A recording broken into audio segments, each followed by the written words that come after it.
quick breakdown of why Adesanya vs. Whitaker 2 is the closest thing we'll get to GSP versus Silva. Now, GSP and Silva both, during their title reigns, everybody wanted to see them fight. Champ versus champ, it would have been great. Now, starting off with Robert Whitaker, he's very similar to GSP in his stylistic breakdown. You see that he is a karate black belt, different style than GSP, but they both took on wrestling in their MMA careers to better them skill set. And you see both of them competed amateurs. Whitaker became a national champ. They also went and worked on their boxing to build up on that base that they have with their karate. You know, GSP worked with Freddie Roach. He worked with some really great boxers as well. Whitaker, I'm not too sure on who he's working with, but you can tell that they are very good.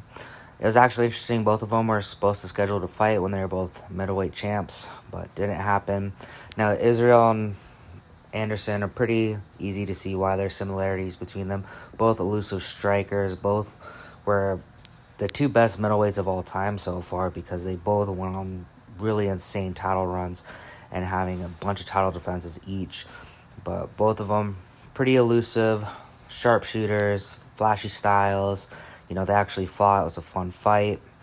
Now, breaking down when they fought the second time between Bobby Knuckles and Israel, the style bender, Adesanya. You see, he wins the rock, paper, scissors right off the bat, getting in his head. Round one was slow for Whitaker. He's kind of getting pieced up. You know, he got dropped. He was getting chopped.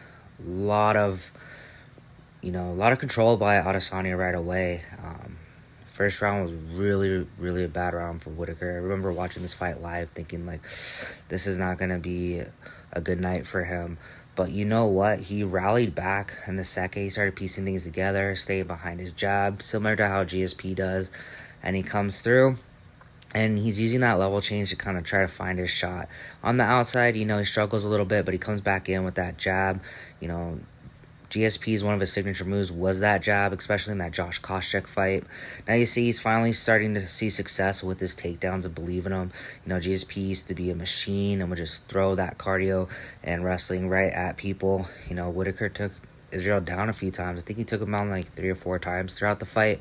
You know, staying behind that jab. But Israel just chopping that leg, mixing up his hands and his feet really well. You know, he had really good defense too. He defended a lot of Robert's shots. And, you know, Robert was really working for this one. You know, he gets another late takedown. You know, it was a close fight. I think it was 3-2 on most of the judges' scorecards. I think one of them had it 4-1 for Adesanya. He did win by unanimous decision. But, you know, this was definitely a competitive fight. One of Israel's harder fights when he was champion. But it was a great fight. Both of these guys put it on the line. Let me know what you think.